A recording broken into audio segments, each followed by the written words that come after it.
Good morning and welcome you all to the NPTEL course Advanced Distribution System Analysis and Operation. We are continuing with our module 7, which is Artificial Intelligence Enabled Control in Distribution Network. And then in the last class we have seen how we can use ANN or deep neural network for topology estimation and as well as to solve the power flow problem of a distribution network.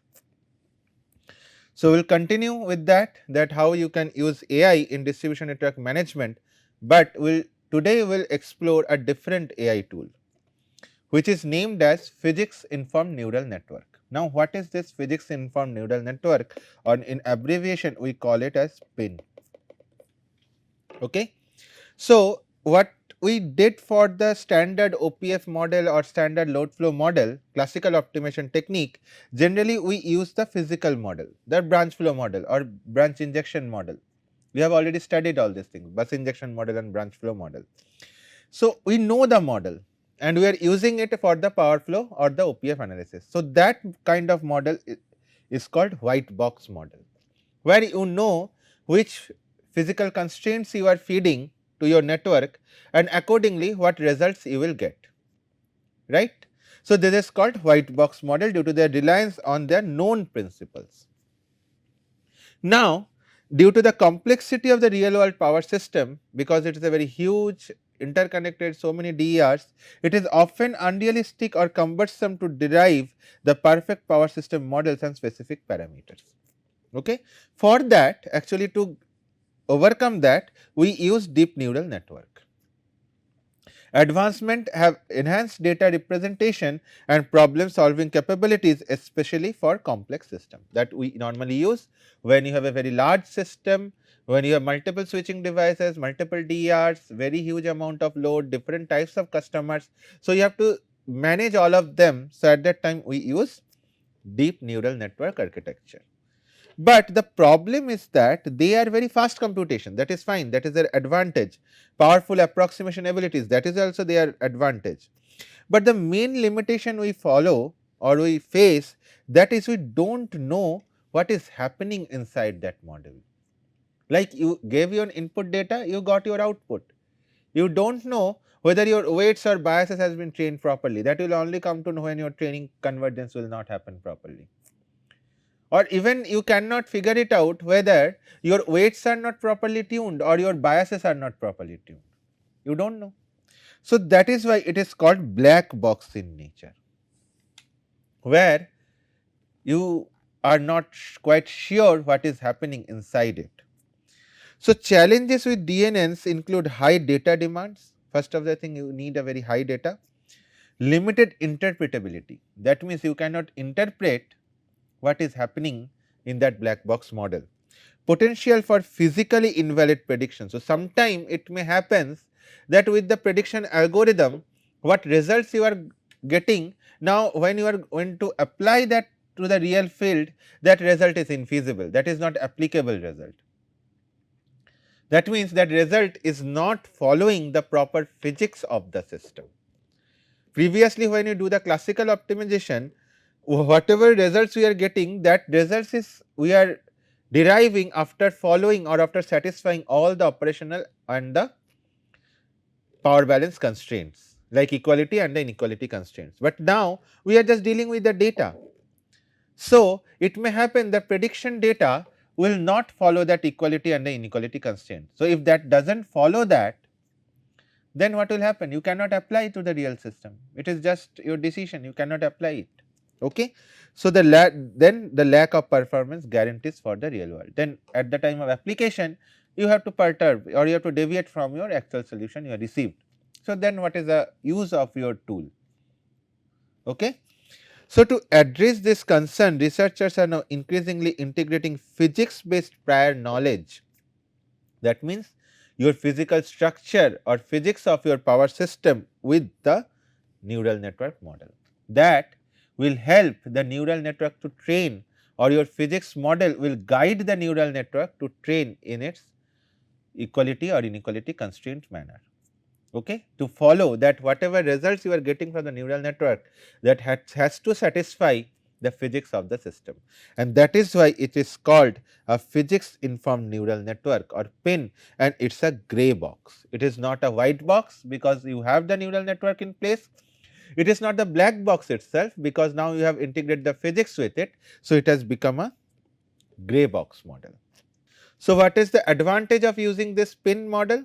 First, you will have improved prediction accuracy, obviously, because whatever results now you are getting, that is guided by more concerns or more constraints. So, whatever result you will get, that is highly accurate, and you can apply it directly to your network.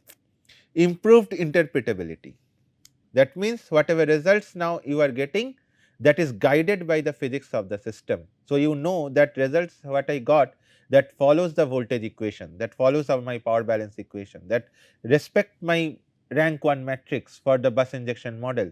So, I know that. So, interpretability is there, that is physically feasible result, that means you can apply it directly. As you have guided with your physics, so what is happening? You are just nullifying or omitting out all those possible results which are not physically feasible. So, that means your search space or the training data space has been shrunk.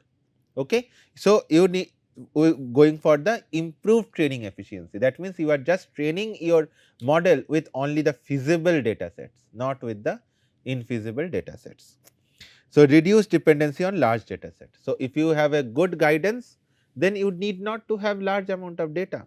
Previously, for the black box model, if you need 1000 data, now you can do the physics informed neural network, you can do the training, let us say for the 200 data. So, the requirement for the data storing is also reduced, okay? And that is normally used for parameter estimation, system identification, data assimilation, field reconstruction and super resolution. These are the applications of your PIN. Now, how you can implement PIN? Then that means how you can add your physics of your distribution network or that power balance or your voltage equations with the deep neural network model. So, there are 4 possible ways of doing it. First thing is that you perturb or you modify the loss function of the neural network with the help of physics. Okay? That means you add physical parameter regularization or physical regularization in the loss function. That is the first thing. Second, you do the initialization of the problem with the help of physics learning. That means you initialize the starting of the neural network starting from a very feasible, physically feasible point. Then the training process will continue as well with the physics by obeying the physics laws. Okay? We will see one by one in a detailed manner.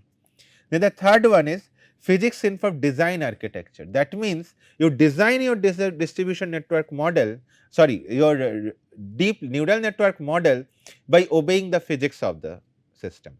That means you would just cut down all that architecture or all that connection inside the deep learning or deep neural network, which is not required when you are doing the OPF classical OPF analysis.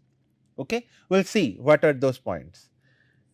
Then the last is that you integrate the physics model with the DL model and prepare a hybrid model. That means you have a classical model, you have a learning model, integrate them and get the solution. Okay? So, first process, which is the physics informed loss function. So, this method augments the loss function by incorporating the governing equation of these physical variables into the loss function as a form of regularization. That means, you augment that whatever now previously you have your mean absolute error or root mean square error, those are the loss function. Now, you add 2 more component with it. Okay. So, the first component remains the difference between your actual and the predicted output, what we have seen in the last class. But the new one, the revised one, now you have a parametric regularization term added with the distribution DNN loss function. Okay? That means, if your weights and biases are not trained properly, then that error now has also to be minimized with the help of L1 or L2 normalization. And this third part, that is actually your physics part. What is that part?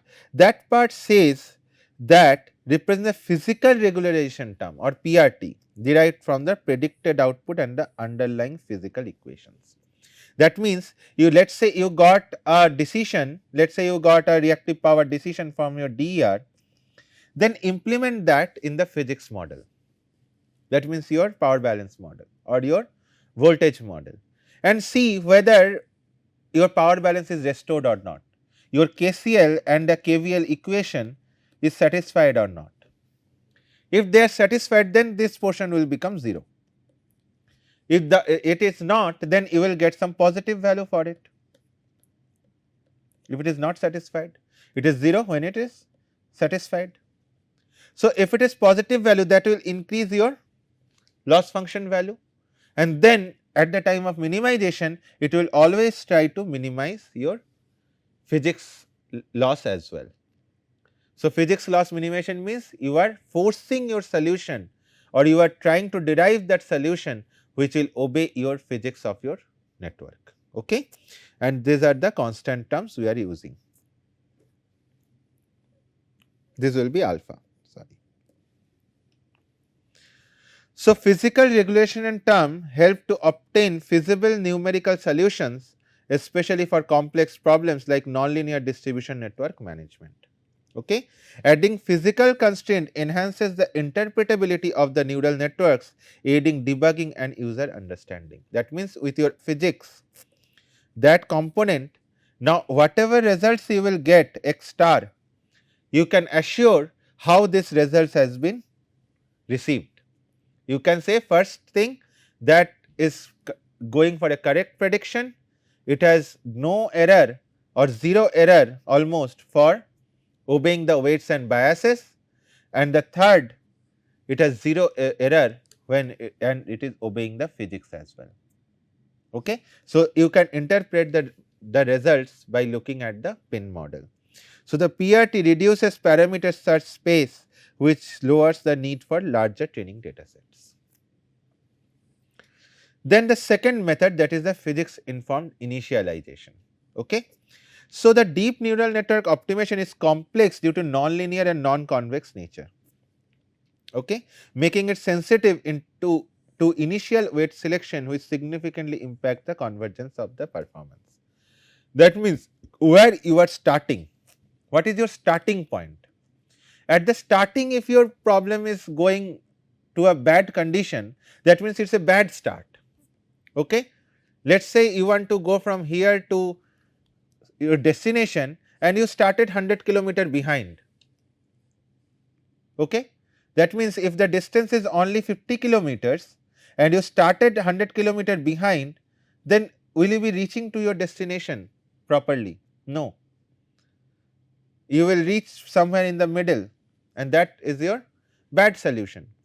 So, initialization is a big key role player whenever you go for this non-linear and non-convex optimization nature, that we have seen for our real time OPF as well. When we linearize with the Taylor series, the linearization, thus initialization impacts the solution, whether you will go to the global optimal or you will go to the local optimal, right.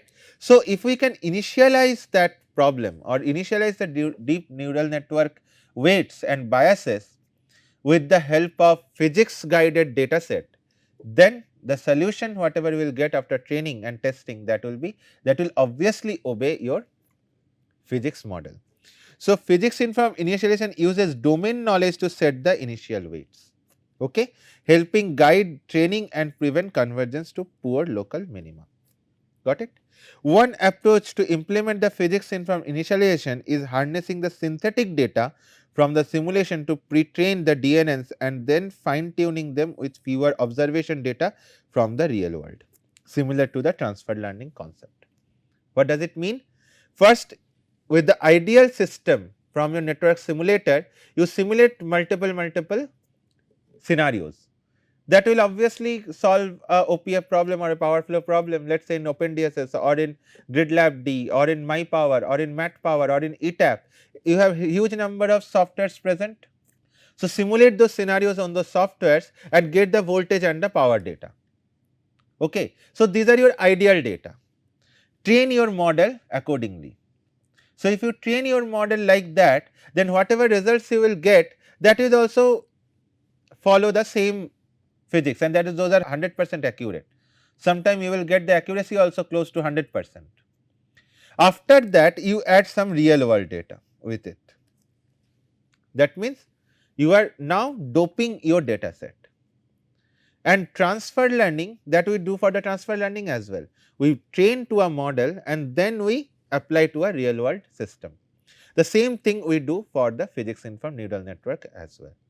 So, this is a kind of transfer learning for the pin. Imitation learning is another key area that benefits from this strategy, particularly in physics based system. Instead of training neural network from the scratch, like every time you are training it from the scratch, imitation learning emphasizes using prior knowledge or expert demonstration to give DNN a better start point, which coincides with the idea of using physical prior knowledge to initialize the weights of the pin.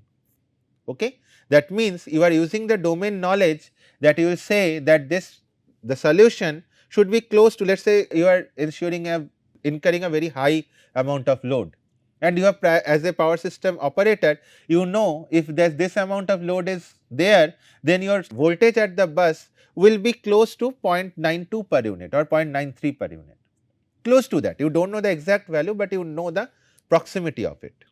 So, you will say we will start from 0.92 because it is within 0.92 to 0.925. Within that range, from my experience I can say that it should be there. So, other than training the neural network from the scratch, you give it a initial point from your experience or from your previous learning process, and then let us say your optimal solution is 0.924. It is very easy to reach to that solution. So, that is done in the imitation learning. This is beneficial for the scenarios with limited or expensive to obtain data. When you have a very large system, because our distribution network are not fully observable, there are only few SCADA system or PMUs are installed. So, it is very difficult to get the data from each and every nook and corner of the distribution grid. So, when your data sets are very limited, and also the installation of more PMUs causing more capital investment. So, if you have a less amount of data at that time, with the help of imitation learning or physics informed initialization, you can get a good solution for your system. Then the physics informed design architecture, that means you will modify the architecture of your distribution, the deep learning model or deep neural network model guided by your physics of the system. Okay? So, traditional DNNs often contain redundant parameters which can negatively affect their performance on unseen data. That means, whenever you will have a, let us say, an ANN like this, you have the connection with all of them, right.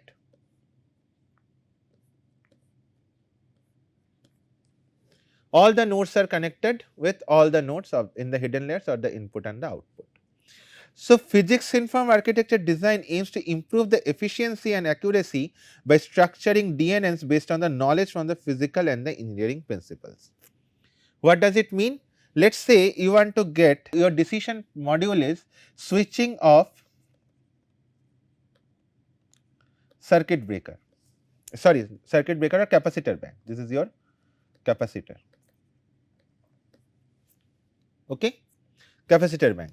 Now, capacitor bank is only related to what? It is only related with your reactive power Q. But whenever you go for a deep neural network and you said that this is my switching of the capacitor bank and this is the hidden layers, and you have input of your active power, reactive power and your voltage, this switching will be inherently connected in the hidden layers with the active power as well. But that connection is redundant, you do not need that connection. There is no connection between capacitor and your active power, at least no direct connection is there, okay? Because active power balance is only depends upon how much DR powers you are getting or substation power you are getting or how much load you are incurring. So, capacitor, if you turn on a capacitor bank, that will not hamper, that will not affect your active power balance equation. that has relation with only the reactive power balance equation and your voltage equation. So, the relationship between switching of your capacitor bank and your active power is a redundant, but if you keep it as it was there in the normal traditional neural network, what will happen? You will give an weight and bias, you will train that weight and bias as well. So, you are making your switching status dependent upon the active power as well. So, that is a erroneous training. So, if you guide your neural network that okay, there is no relationship between active power and switching of the capacitor bank. So, you just remove those connections from your neural network or from your hidden layers. So, that will enhance the performance of your neural network by reducing the redundancy in the system. Okay. So, the physics information can guide neural network design by assigning physical meaning to hidden layer outputs, allowing for specialized layers and connections that encode physical constraints directly into the architecture. Okay. So, another approach to integrate physics into DNN is by assigning physical meaning to certain weights and keeping them fixed during training, which enhances robustness and interpretability. So, from the past experience or from your previous learning, if you know that certain weights must be of this constant value, so put that constant value. Do not allow it to be a learning parameter, keep it as an input hyperparameter, okay? And then train your neural network. So, expert knowledge from the domain can be leveraged to define the node interconnection and steer the flow information within the deep neural network. Okay. Graph neural network, which is very good for doing the radial study of the radial distribution network, excel in handling non-Euclidean data structures like graphs with nodes and edges, and are effective in modeling system with topologies such as power systems. Okay. So, graph neural network normally it take the information from its neighboring nodes and then use that for the system identification. So, that graph neural network you can use that graph architecture of the radial distribution network, you can represent it as a graph and then use that architecture, that features from that graph as an guidance to your training of your neural network. Okay. So, their ability to aggregate information from neighboring nodes offers inherent regularization and enhanced performance. So, GNNs applied to power systems act as topology aware neural networks and can incorporate physical principles beyond purely data driven methods. Okay. So, from the graph neural network you will see that if this is my node 1 and this is my node 2 and this is my node 3 and after node 2 you have node 4. So, if the voltage relation if you do it blindly, then it will say that node 3 and node 4 is also interconnected in the hidden layers at least. It will assign a bias and a weights for it, but actually in the graph you will see that 4 is only dependent upon 2 directly and indirectly with 1. It has nothing to do with the voltage of the 3 because voltage of the 3 is dependent upon only 2.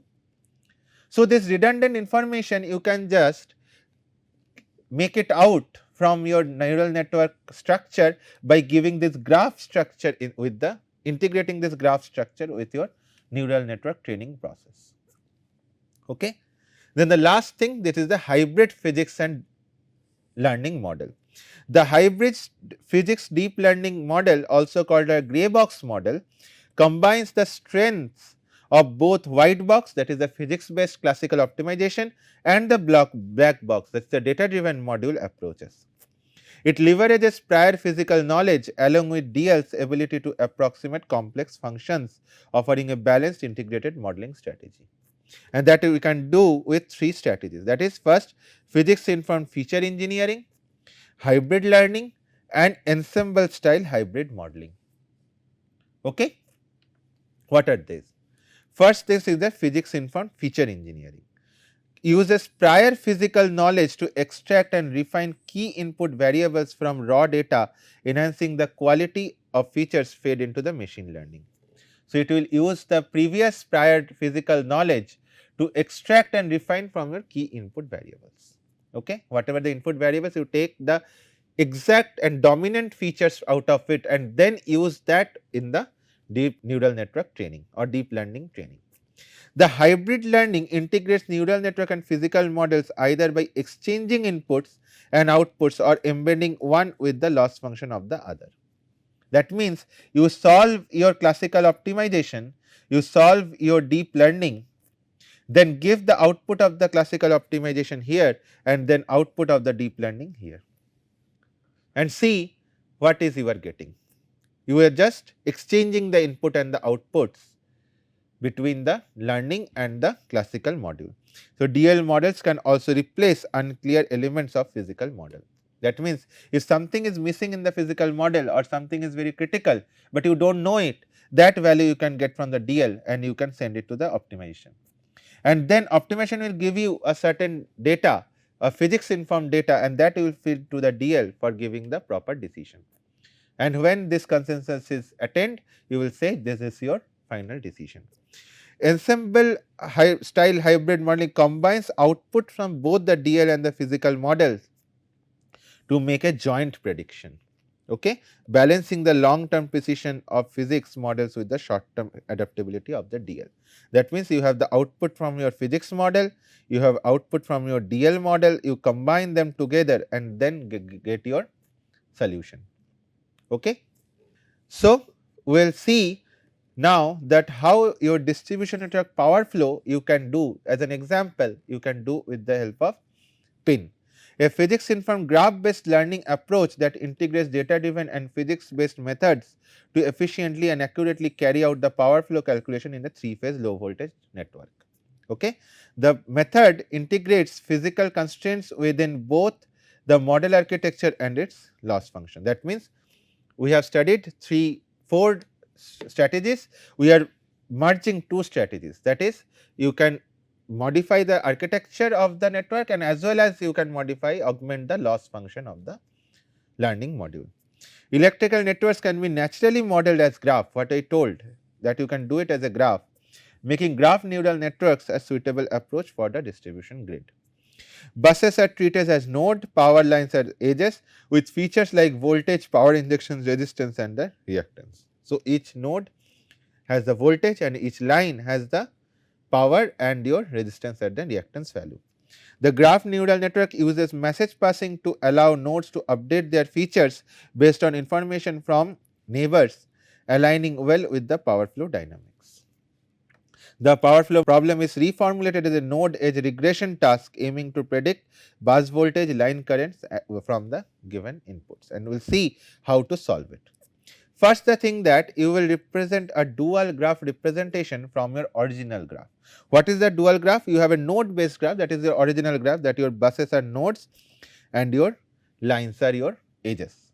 Now, convert that node based graph to a line based graph, where you will exchange both of them. That means, your bus will now become the edges and your lines will become the nodes. So, that is called line based graph. So, you have 2 graphical structure now, where the parameters of the first in the first architecture, the node based graph, the parameters of the buses are kept at the nodes and the parameters of the lines are kept at the edges. Now, in the transformed graph, you keep the parameters of the nodes in the line or the edges and parameters of the lines these are be treated as the node, and then you will establish the connection between the 2 nodes or 2 edges. Okay. In the original graph, buses are nodes and lines are edges. In the transformed graph, lines become nodes and buses become edges. So, you have 2 graphical structure for a single network. So, that will give you the relation between 2 buses as well and between 2 lines as well. So, you are improving the visibility for your distribution system. This transformation is achieved using a new graph transformation layer. The dual representation enhances network understanding and allows for more effective optimization of both bus connection and line configuration. So, this is the overall architecture of your physics informed neural network, what is used for the power flow solution. It is named as PFI-GNN, Power Flow Informed Graphical Neural Network. The proposed model called PFI-GNN integrates the physical principles of the low voltage network with the graph neural network. The architecture includes 3 key components. One is your graph attention layer, this one, a power flow computation layer, this one, and your graph transformation layer, where you will change the graph. Okay. Input features such as power injection and line impedance are processed along with two parallel paths. So, you have after that you have two parallel paths for the connection. Okay. So, first thing is that what is done at the GAT layer or your graph attention layer. Okay. So, takes input features, you will give the actual graph here and generates the updated set of node embedding an attention mechanism. So, that is a special mechanism which will give you that which spatial or which data is more feature is more dominating, that you can get using the softmax function. Okay, that is the attention layer we normally use for image processing as well, and here we are using for the 1D system. Okay. This mechanism allows each node to prioritize its neighbors by assigning attention weights that represent their relative importance. So, graph means you have neighbors for each node.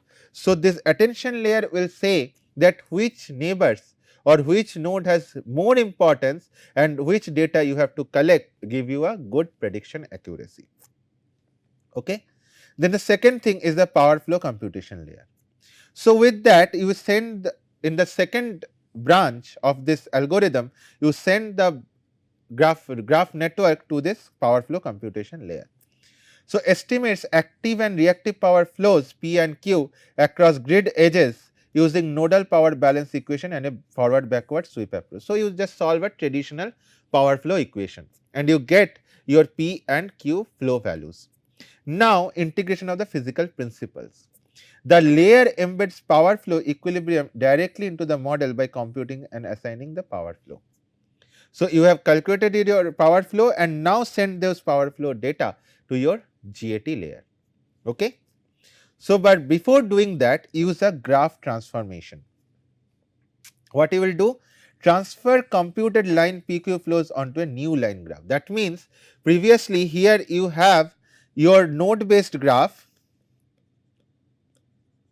then you calculated your power flow, and with that power flow you generated your line based graph.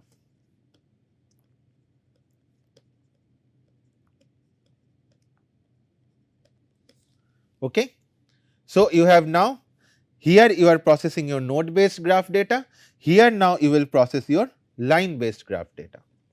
So, you have got more features from your physical attributes. Okay. So, GAT layer to utilize both line and bus level information. Dual branch architecture it is, the model uses both original and line graph branches processed through the separate GAT layers for richer feature learning. So, you learned your features from the line based graph, you learned your features from the node based graph. So, you have more physical features, not redundant or not infeasible features. You have more actual network constrained features you are learning from your for your neural network. Then whatever solution you will get, obviously that will follow the physics of the system. Then after that you aggregate all the features to the pooling layer. It is global average pooling you can use. So, that is combining the all the network features. After that you smooth them by using the skip connection. That means, here you can see some skip layers is there. What it is doing? You know, after when you learn something with the neural network, the exact input features we lost or we have lost when we finish the neural network training. That means, with every hidden layer it is combined with the weights and the biases. So, exact feature what was here, this has become W x plus B at the output, right. So, if this feature is physics based, so that means it is a very high important feature, you cannot afford to lose it. So, the skip connection will say that okay, you have your input feature, you process it, you get the y, but do not lose that x, use that x in the output as well. So, that is your skip connection. Okay. So, use that layer and then you merge the concatenate or merge both the features, the derived features as well, your original features as well.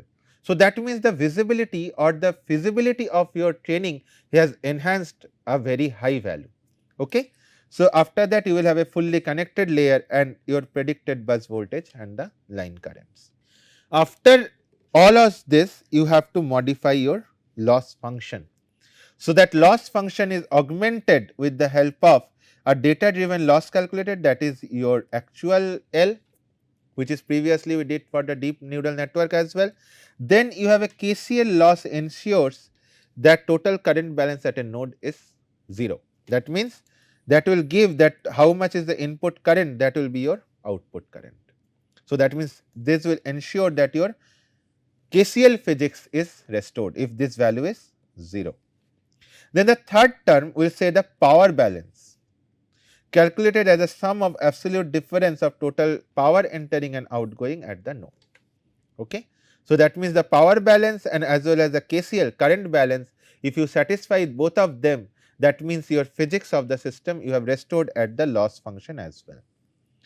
Okay. So, we have modified the architecture of the network by doing the graph theory, and now we are modifying the loss function of the training module by augmenting the total loss value.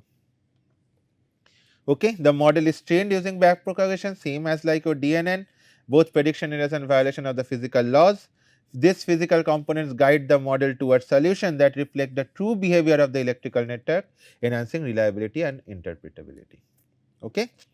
Now, dataset preparation, this is a case study. You can see you have your active power input data. You can get the reactive power calculation by using the constant power factor. Use this in the OpenDSS simulator and get the AC power flow V and I value and prepare the dataset. Segregate the dataset into training and validation and the testing. This is tested on two networks, that is 14 bus and 18 bus network, and the results are shown here. First, it is done with a standard fully connected neural network, standard graphical neural network. Both are not physics informed. Not physics informed. This is your physics informed. Okay. So, and see the voltage mean square error and the current mean square error. You can see that with that physics informed, obviously the error has been reduced.